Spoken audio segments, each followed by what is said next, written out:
석대뜰은 단순한 전적지가 아니라 동학민중의 의거의 최대 최후 집결지였고 동학이 조선 역사에 던진 모든 불꽃이 집결된 활화산이었다. 이 전투는 한 달을 지속했다. 장흥은 동학혁명의 지고의 상징으로서 새롭게 평가되어야 한다.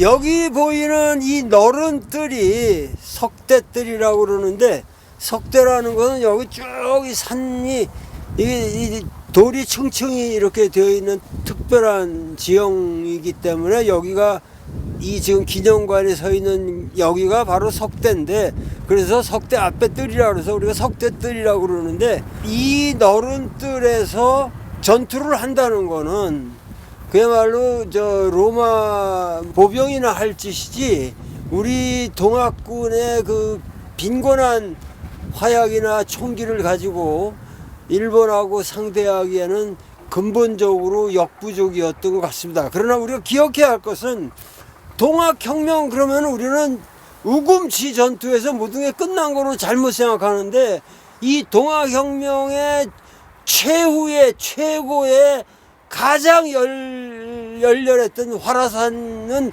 바로 이 석대뜰이라는 거죠. 그러니까 동학혁명 그러면은 동학혁명의 피리어드를 여기다 찍어야 한다는 거예요. 근데 우리는 그걸 전부 우금치에다 찍거나, 물론 우금치에도 똑같이 우리가 중요한 의미를 부여합니다만은, 여기야말로 우리 동학의 자그만치 3만 명이 되는 우리 민중이 여기서 떼죽음을 당합니다. 그런데 저는 아쉬운 거는 이 홍범도 장군이라도 그 당시 군사 전략가로 이 군중을 리드했다면은 이곳을 싸움터로 정하지는 않았을 거라고 생각합니다. 그래서 그만큼 군사적 전략이 부족했다는 것도 우리가 반성해야 할 점이라고 생각하지만, 그 반면에 그렇게 순결하게 모든 걸 바쳐서 그저 총알이 빗발치는데 거기에 달려가서 순국한 우리 조선 민중의 열망, 그 열망은 이들의 죽음 때문에 더욱 빛나는 것이겠죠.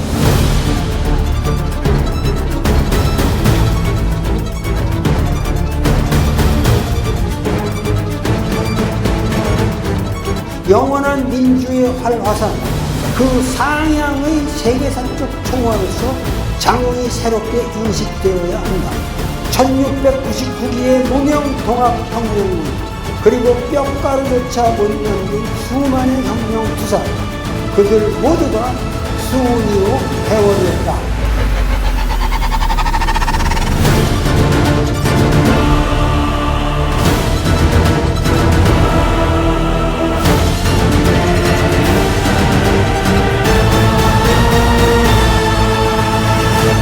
여기 장흥 제암산이라고 하는 아주 저 우람찬 바위산 밑에 이렇게 묘역이 있는데, 여기가 바로 장흥 석대뜰뿐만 아니라 이 근처에서 돌아가신 동학군 제현들의 묘가 1699기가 여기에 이렇게 있습니다.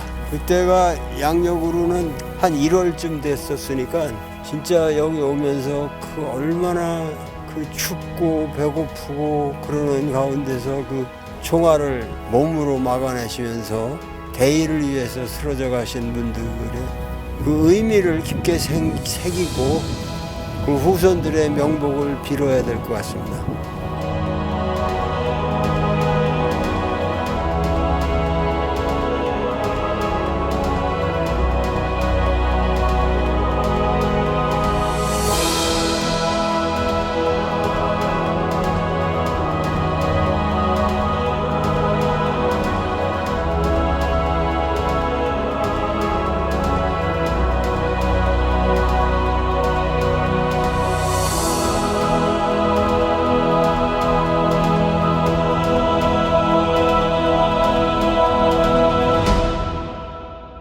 볼 선생님을 모시겠습니다. 박수로 맞으시죠.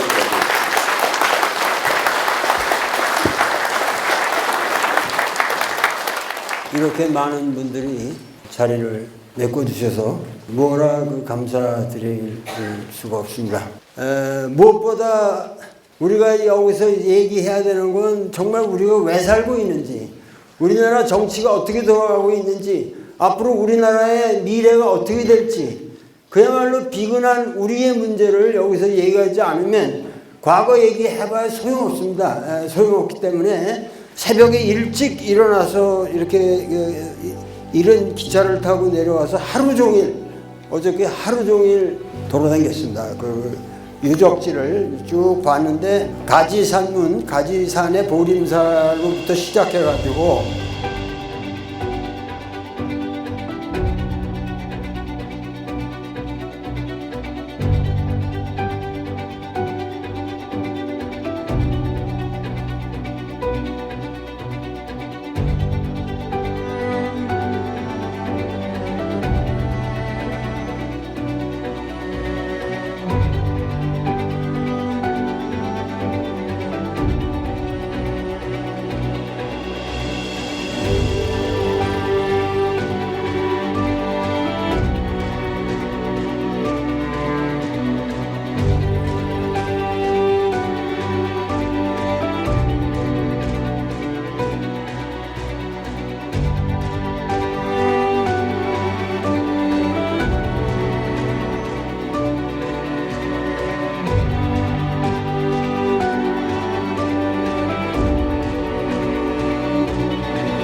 그 다음에 무명동학혁명군 묘역, 그 제암산 기슭에 있는 그 묘역을 가보고 거기서 1699기에 동학혁명군이 있던 곳을 참배하고, 그리고 이제 내려와서 그 벽사역이라는, 지금은 없지만은 그 벽사역이라는 게 그 옛날에는 미나리광이라고 해서 미나리가 자라는 그런 미나리 밭이었는데, 정확한 지리는 아니지만은 여기가 그 벽사역이라고, 옛날에 이 말이 있었겠죠. 그 교통, 그래서 마패 내놓으면 말도 내주고 이러던 하여튼 역사인데, 여기가 수성군들로 보면 굉장히 견고하게 지키고 있었는데 동학군들이 와서 이거를 먼저 싹 점령을 해버립니다. 그 뒤로 일본군과 합작해서 여기를 전부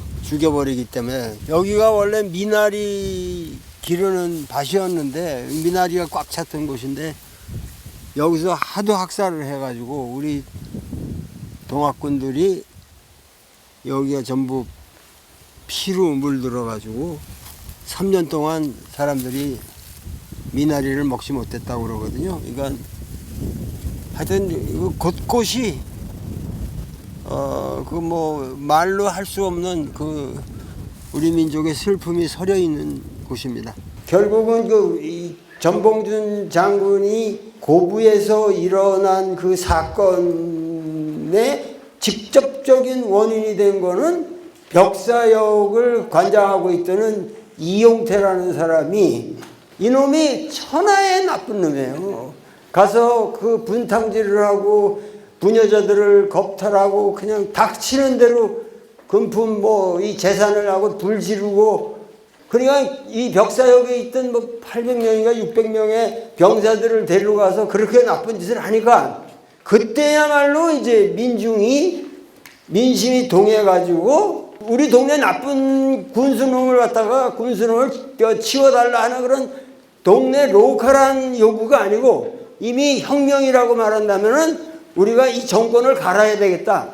그래서 경사로 서울로 쳐들어가서 탐관 우리들을 전부 갈아버리고 이 세상을 깨끗하게 해야겠다라는 기치를 내걸기 때문에 그거 우리가 혁명이라고 그러는 거예요. 근본적으로 바꿔야겠다. 그러고서 시작이 된 건데, 그 발단은 여기 벽사역이랍니다. 벽사라는 데인데 잘 모르실 거예요. 근데 나는 그래도 가봤죠. 그러고 나서 장명성 동원터, 거기에 이제 재미난 거는 박헌양이라는 사람이 그 부사로, 여기 장흥이라는 곳은 옛날 고려 때 인종 때 그 부인을, 여기 장흥 여자를 부인으로 삼았는데 거기에 아주 그 총애를 했는데, 또 애를 엄청 많이 낳았어요. 그래가지고 고려 왕가에 하여튼 그 법통을 세웠기 때문에 장흥이 그때부터 이제 고려 인종 때부터 장흥부로 승격이 돼가지고 쭉 내려오는 건데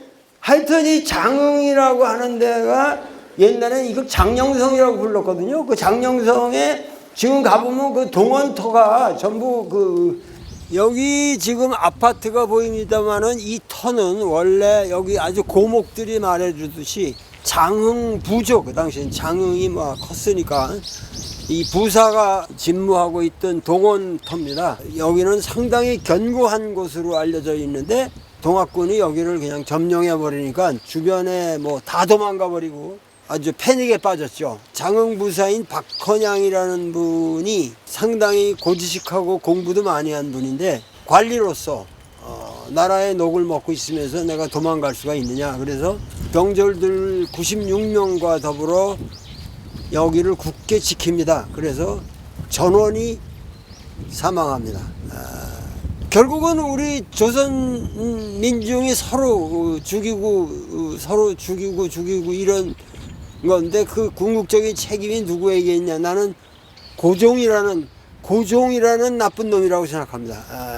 결국은 박헌양은 박헌양 나름대로 수성을 하느라고 자기 생명까지 바치면서 참 우리 민족의 아이러니죠. 그러나 바로 이러한 현실이 오늘 우리에게 지금도 벌어지고 있다고 봐야 됩니다. 아이가 물론 장흥 얘기를 좀 먼저 하자고 그러는데 이 장흥이라고 하는 것은 여러분들 호남가 아시잖아요. 호남가. 한평천지 늙은 몸이 광주 고향을 보랴 하고 이렇게 나와요. 제주어선 들려 타고 해남으로 건너갈 때 흥양의 도들에는 보성에 비쳐있고 고산의 아침 안개 영암을 둘러있다. 태인하신 우리 성군 예약을 장헌이 여기 나오죠. 장헌이라는 이 장헌이라는 거 예약을 장한다는 게 호남가에도 나오지만은 이 장흥이라는 데는 길게 흥하는 데예요. 여기가 그리고 이 선비들의 활동이 아주 깊이가 있어요. 여기는 그리고 장흥이라는 데는 사람들이 잘생겼어. 여자들도 보면 장흥 사람들이 인물이 좋아. 남자들도 전부 덩치가 크고 아주 우람차요. 그러니까는 여기 보이는 장흥향교가 조선 왕조가 세워진 6년 후에 지어진 아주 유서 깊은 대단한 향교입니다. 근데 이 향교의 존재가 얼마나 이 장흥이라는 곳이 정말 예약이 갖추어진 문화 도시였나 하는 것을 우리가 알 수 있습니다. 이 장흥에는 역대로 아주 그 훌륭한 선비들이 많이 나왔는데 그 중에 한 사람이 바로 이 동학을 리드한 이방원 장군입니다. 근데 이방원 장군은 김한섭이라는 또 유생과 더불어 동문수학을 한 사람인데 서로 사랑하고 서로 존경하고 서로 학문적으로 격려했던 그 두 사람이 결국은 서로 총뿌리를 겨누게 됩니다. 결국 이 우리 사회, 우리가 지금 살고 있는 이 역사가 얼마나 겹겹이 그 아이러니가 쌓여 있는지, 제가 분노하는 것은 그러한 사태를 불러일으킨 것은 고종이죠. 고종이 부사를 임명하면서도 겉으로 동학군들을 살살 달래대 가차없이 쓸어버려라, 아주 정확하게 그렇게 얘기를 하거든요. 그러니까 고종이라는 사람이 얼마나 그 정치적 감각이 없고 애국심이 없고 애민심이 없는 사람이었는가 하는 거를 그런 사태에 직면했을 때 고종의 판단력에서 우리가 느낄 수 있습니다. 그래서 오늘날의 정치를 하는 사람들도 좀 정신을 차리고 들어야 할 대목이라고 생각합니다.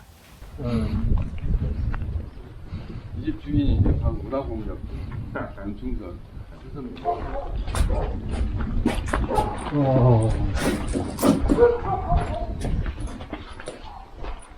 여기 보이는 아주 독특한 양식의 건물이 천도교 장흥교구당인데 이것이 1906년에 건립되었으니까 그것은 손병희 선생이 동학을 천도교로 만들고 난 바로 직후에 이 장흥에 세워졌다는 것은 참 놀랍습니다. 그만큼 이 장흥에는 뿌리 깊은 동학 정신이 흐르고 있었고 동학을 지키려 했던 많은 민중들이 있었다는 것을 증명합니다. 그래서 이것을 지은 건물이 바로 향교 밑이거든요. 향교 밑에다가 그 수성군의 아주 그 민보군의 본산이었던 향교를 등에 업고 이 건물을 지었다는 것 자체가 얼마나 이 동학이 그 실제로 민중에서 살아 움직이고 있었나 그 프라이드를 나타내는 건물이라고 생각합니다.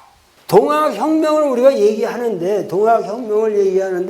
가장 내가 그 좀 유감스럽게 생각하는 게 항상 동학 농민혁명이라고 한단 말이에요. 농민혁명이라고 그러는데 이게 뭐 이렇게 틀린 말은 아니지만 당시 농민이라는 거는 인구의 한 98%라고 봐야 돼요. 이 농민이라는 게.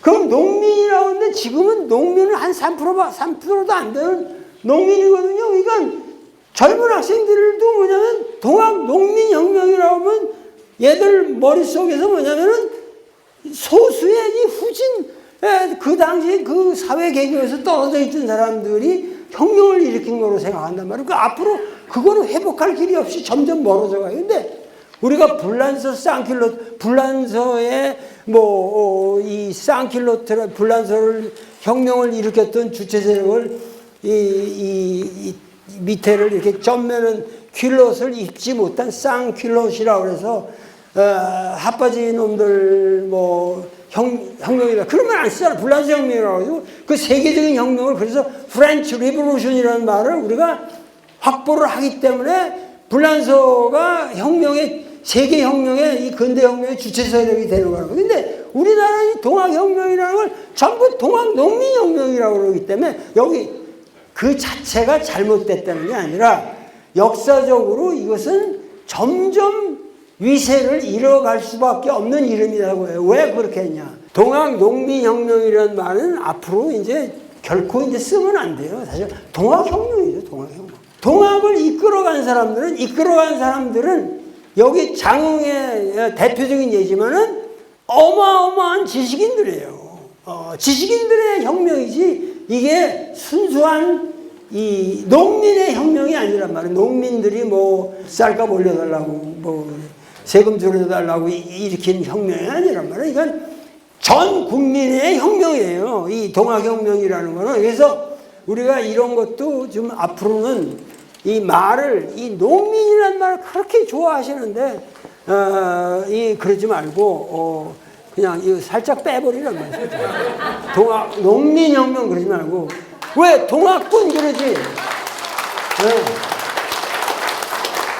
동학군 그러지? 왜 그걸 농민군이라고 그러니까 농민군 그러면 꼭 저 세계사에서 뭐라면 말틴 루터 시대 때 농민혁명이 있거든요.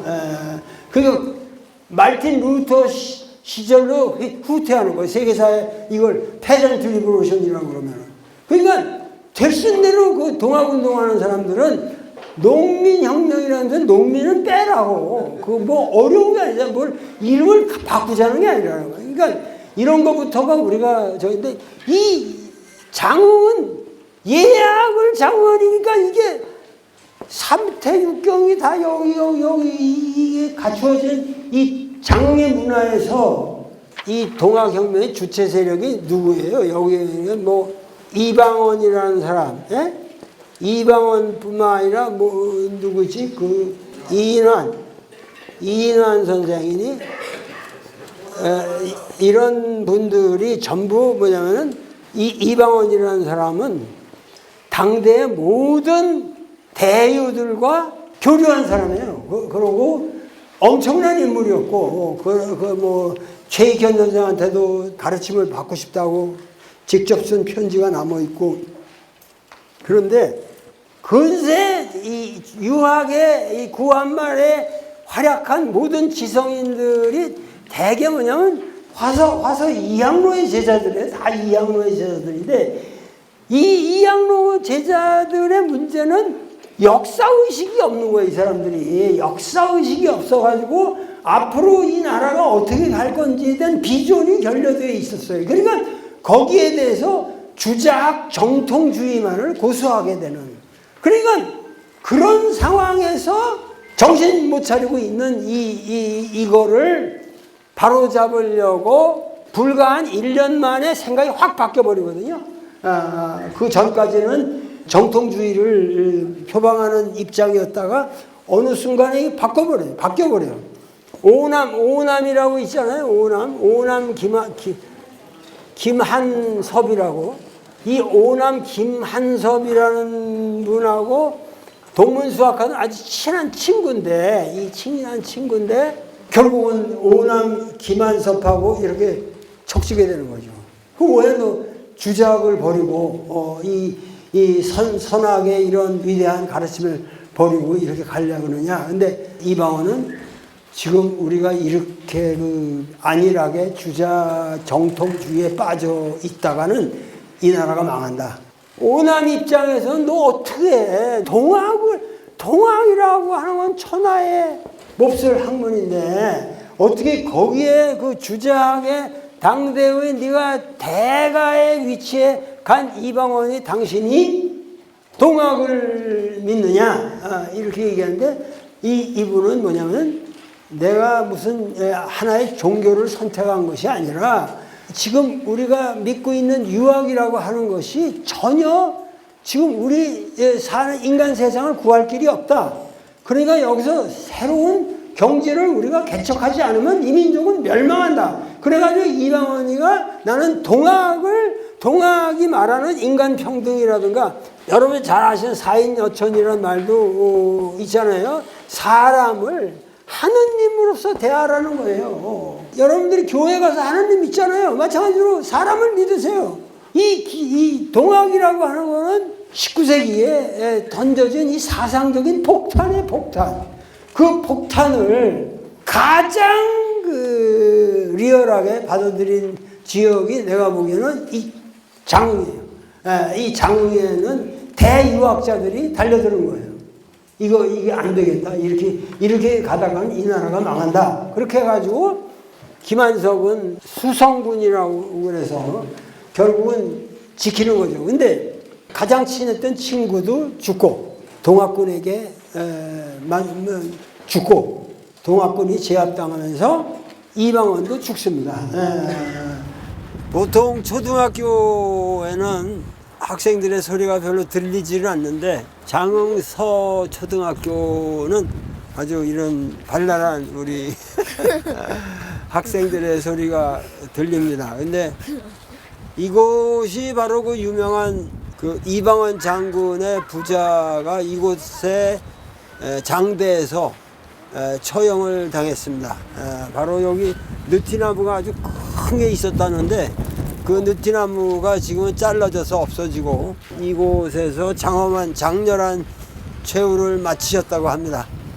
장흥을 제가 어저께 쭉 돌아봤다 그랬잖아요. 돌아봐가지고 그 덕도라는 데를 들려가지고 덕도에서 그 소년 윤성도라는 분이 그 쫓기는 동학군들을 전부 그 주변의 섬으로 피난시킨 곳까지 가보고 그랬는데 여기 보이는 이 앞바다가 우리나라로 보통 해남을 땅끝이라고 그러지만은 여기 이 장흥의 이쪽도 거의 우리나라 땅끝 마을입니다. 여기에 기맥힌 사연이 숨어 있는데 동학군들이 이제 전부 평정이 돼서 이제 도망 당기고 이럴 적에 여기 이 해변에 사시면서 이쪽 도서들의 모든 이 물길을 잘 아시는 이 소년 뱃사공이 윤성도라는 분이 있었는데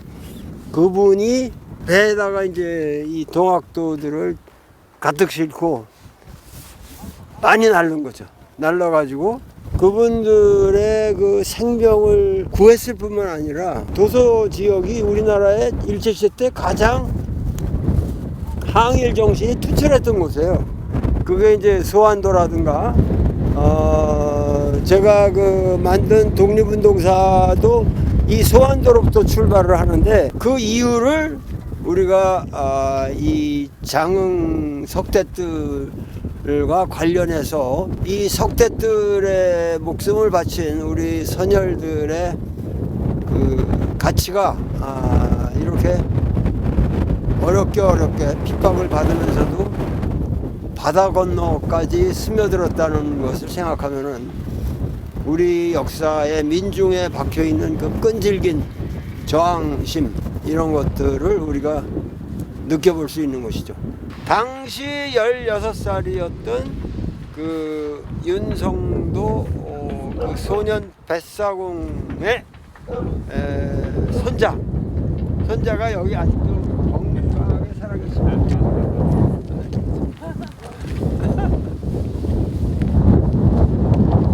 할아버지 기억하세요? 할아버지 직접 보셨어요? 할아버지하고 같이 잤어. 같이 잤어요. 네. 할아버지 저녁에만 할아버지 옆에서 저녁마다 할아버지하고 같이 자. 그러면 몇 살 때 할아버지 돌아가셨어요? 할아버지가 80에 돌아가셨어. 80에. 예. 그때 몇 살이셨어? 제가 그때 몇 살일까? 소년 백사공 윤성도 선열의 눈부신 활약 이야기를 우리가 했지만은 그분이 사시던 곳이 바로 이곳 그 장흥의 제일 남단에 있는 섬입니다. 그래서 덕도라고 그러는데 이 덕도 분들은 거의 전원이 동학의 신념을 가진 분들이었고 그리고 일제시대를 통해서 김양식이 여기는 아주 잘 돼가지고 상해로 독립자금을 꾸준히 보냈습니다. 작가 한강의 아버님인 한승원 선생님께서 이 선인들의 찬연한 혼을 기리는 비라고 해서 여기 써 있습니다만은 이 독립자금 헌성 기념탑이라는 게 이 지역에서 이청준이라든가 한승원이라든가 또 송기숙 이러한 아주 탁월한 문학가들이 배출된 이유를 우리가 이런 지경에서 우리가 알 수가 있습니다. 어저께 하루 종일 돌아다니다가 제일 마지막에는 저쪽 그 덕도를 갔다가 돌아오는 길에 그 한승원 선생이 여기에 사신다고 그래. 그래서 근데 요새 뭐 몸이 불편하시고 그래서 영 사람을 안 만나십니다. 그래서 잔소리 말고 연락 좀 해봐. 그랬더니 그 한승원 선생이 아우 천하의 돌이 왔다는데 내가 안 만날 수 있냐고. 그래서 어저께 그분을 뵀어요. 오랜만에 아니야.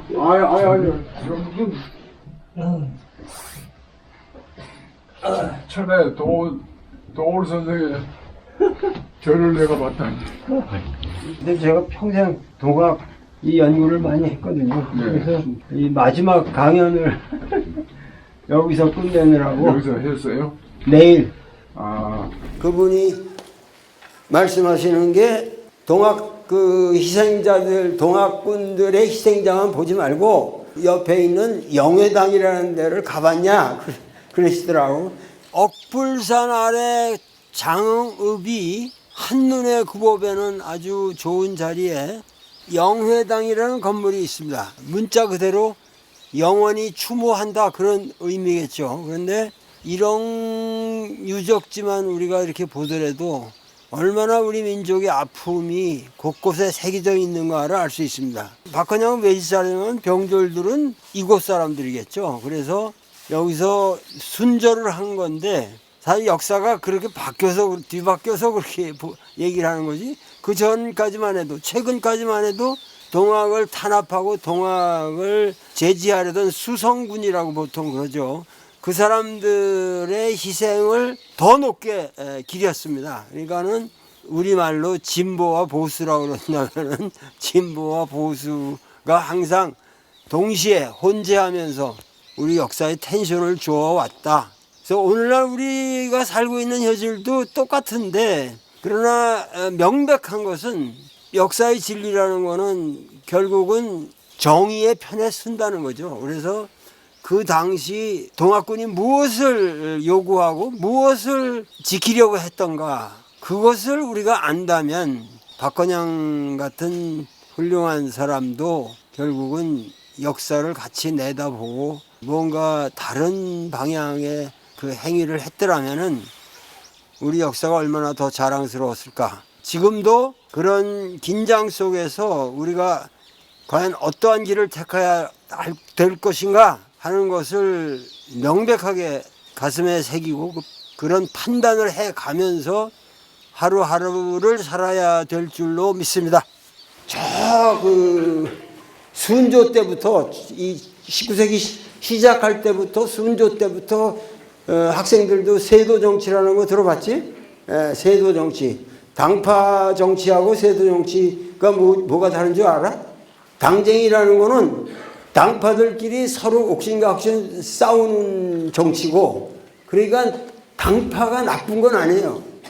조선 왕조가 당파 싸움에 몰락했다, 이건 거짓말이에요. 당파 싸움을 해야 돼요. 그런데 나쁜 거는 세도 정치라는 거거든. 세도 정치라는 거는 한 패밀리가 완전히 영구집권 해버리는 거예요. 그냥 움직이지 않고. 그러니까 뭐 마음대로 착취해 먹고 사는 거지. 그러니까 소수 패밀리에 뭐 안동김씨가 아주 절대적인 권력을, 풍양조씨면 풍양조씨 이런 사람들이 그건 1세기를 그냥 쥐고 뒤흔들으니까, 예를 들면 윤석열이 같은 사람이 한 1세기를 그 부인하고 장악해서 나라를 뒤흔든다. 나라가 무슨 꼴이 되겠습니까? 그런데 19세기 우리나라 조선이라는 건 그런 상황이었단 말이죠. 이론적으로 보면 위대한 왕조예요. 조선 왕조는 아주 우리가 존경할 게 많아요. 그 세종대왕이 뭘 만들어요? 한글을 만들잖아요. 한글. 좋았어요. 이거. 그 한글을 만든다는 거는 무슨 소리인 줄 아나? 그 한글을 만든다는 게 우리의 언어를 소리잖아. 이건 소리. 눈에 보여 안 보여? 눈에 안 보이잖아 이게. 그런데 이 발음, 이 조성기관, 발음의 기관 모양만을 가지고 디자인을, 유형의 디자인으로 바꾼다는 게, 여러분들이 앞으로 건축가가 돼가지고 건축을 진다고 생각해봐. 그런데 그거를 갖다가 건축 디자인을 하는데도 그렇게 어려운 건데, 한글이라는 거는 우리 목소리에서 나오는 언어를, 그걸 음성뿐만 아니라 의미 체계까지 다 분별이 될 수 있도록 그걸 디자인한다는 게 얼마나 그게 지난한 작업인가. 우리 한글을 만든 그런 역사는 인류사에 없어요. 모든 언어학자들이 한글의 창제는 인류 사상 가장 위대한 intellectual achievement, 지적인 성과다, 이렇게 번역하거든요. 이거 봐. 이거 뭐야? G잖아? 이렇게 하면 뭐야? K. 이거하고 이거 사이에 모양새가 관련이 있어 없어? 관련이 하나도 없죠. 이거 페니키어 문자에서 돌아다니던 거 주워다가 20몇 자 이렇게 해가지고 지금 영어 알파벳이 된 거예요. 근데 이거 우리나라의 이 헛소리, 닷소리를 한번 생각해 보세요.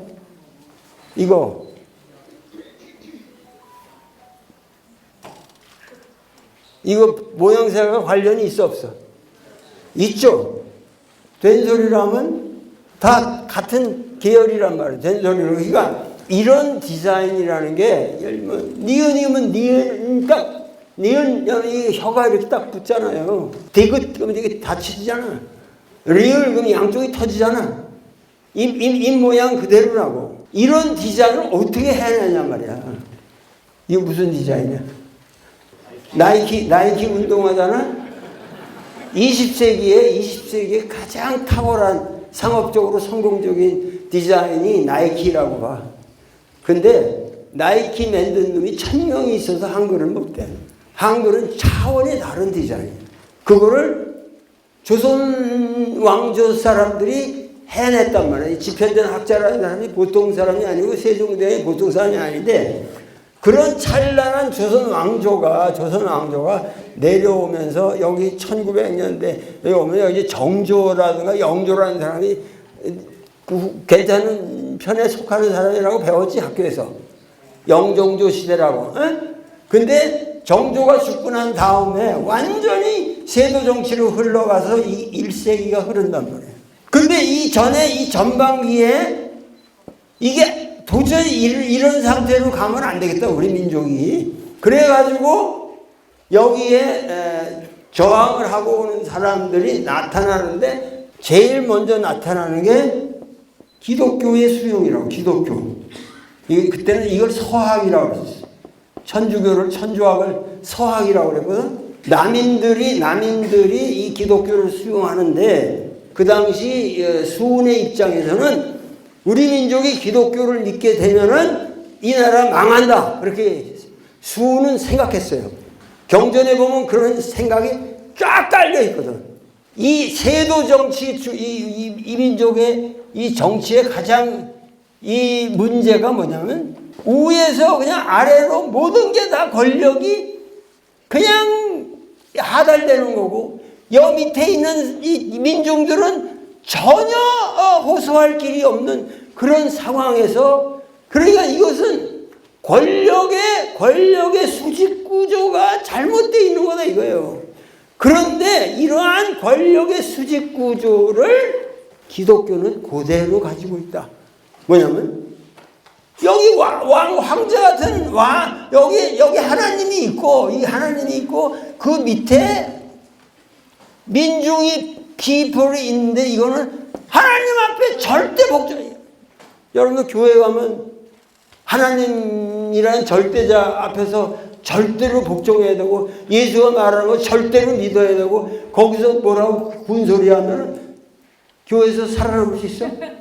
동학이라고 하는 거는 뭐냐면은 신 앞에 인간이 평등하다는 얘기는 이거는 상당히 픽션이다. 이건 말이 안 된다. 그러니까 뭐냐면 가장 우리가 확보해야 될 것은 신과 하느님과 인간의 평등이라고요. 동학은 사람이 하느님이라고 가르쳐요. 인간이 하느님이다라고 하는 것을 우리가 믿어야 된다. 제주도에서 일어난 이재수의 난이라는 거 기억하세요? 이재수의 난이라는 게 뭐냐면은 이 조불수호조약이라는 거를 1886년에 맺으면서 기독교 포교를 허용한단 말이에요. 그 허용하는 방식도 이 고종이라는 사람이 얼마나 썩어 빠진 사람이냐면은 또 불란서한테 엄청난 아부를 하는 거예요. 그래가지고 제주도에 내려가는 신부들 목에다가 이 사람의 말을 내 말처럼 생각해라. 아주 그 엄청난 권력을 거기다 부여해줘요. 그러니까 이놈들이 완전히 도둑질을 하는 거, 폐악질을 해가지고 동학도들이 생각할 때는 왜 이제는 조불수호제약을 해가지고 기독교를 믿게 해주고 서학을 지원하면서 왜 우리 종교는 우리 민족의 종교는 이걸 못하게 하느냐? 그러니까 이건 말이 안 된다. 그래가지고 교조신원운동이라는 명목으로 일어나기 시작하는 거예요. 이 동학이라는 게 교조신원운동을 해야 되고 그것과 더불어 척양척외를 해야 되고 그것과 더불어 보국안민을 해야 된다. 그러니까 보국안민이라는 건 이 나라를 갖다가 바로잡고 보국 이 안민 백성들의 삶을 편안하게 해라. 이게 국가가 존재하는 이유가 아니냐. 그런데 고종이 그 국민에게 내리는 치교가 지난번에 우리 정부에서 일본 군사의 원조를 요청하여 세 방면으로 진격하여 초별하려고 하는데 일본 군들은 분발하여 자신을 돌보지 않고 적은 수로 많은 적을 격퇴시킨 결과 쓸어 없앨 날이 멀지 않았다. 일본으로서는 절대로 다른 생각이 없고 순전히 우리나라를 도와 난리를 평정하고 정치를 개혁하여 백성들을 안정시켜 이웃 국가와의 우호 관계를 돈독하게 하려는 호의라는 것을 명백하게 알 수 있다. 이게 지금 우리나라의 임금이 하는 말이에요. 일본 놈들이 지금 들어와가지고 따발총을 쏴대고 다 전 3만 명을 죽이고 있는데 걔들이 더 죽일 수 있도록 국민들이 다 도와라.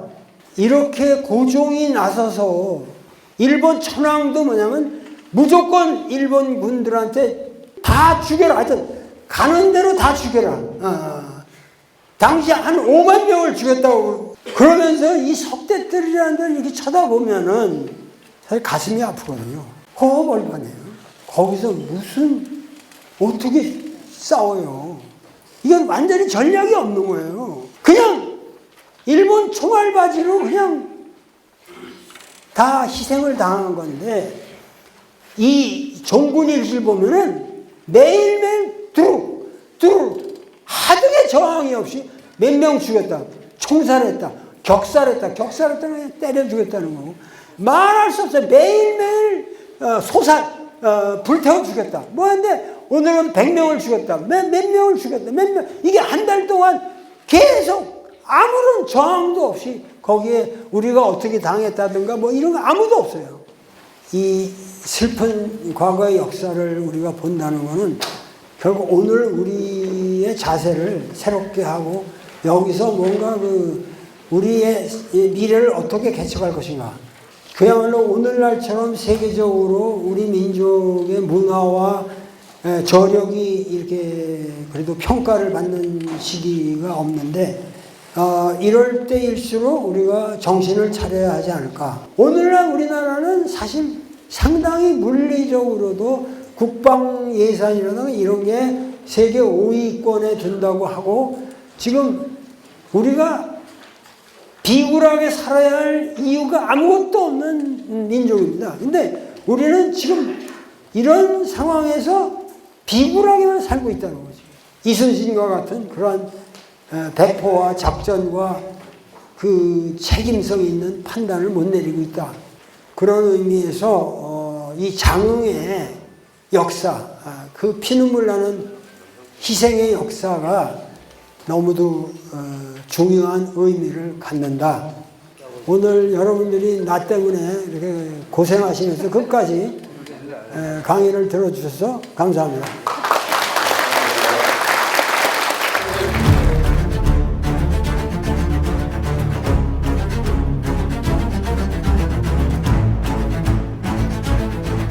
장흥 석대들은 단순한 전적지가 아니라 동학민중의 의거의 최대 최후 집결지였고 동학이 조선 역사에 던진 모든 불꽃이 집결된 화라산이었다.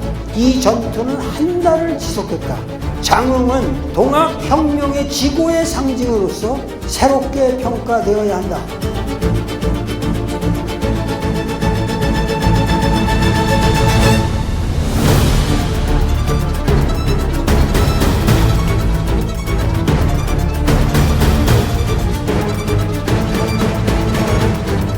영원한 민주의 활화산, 그 상향의 세계사적 총화로서 장흥이 새롭게 인식되어야 한다. 1699기의 무명 동학혁명군, 그리고 뼈가루조차 못 남긴 수많은 혁명 투사, 그들 모두가 수훈이요 회원이었다.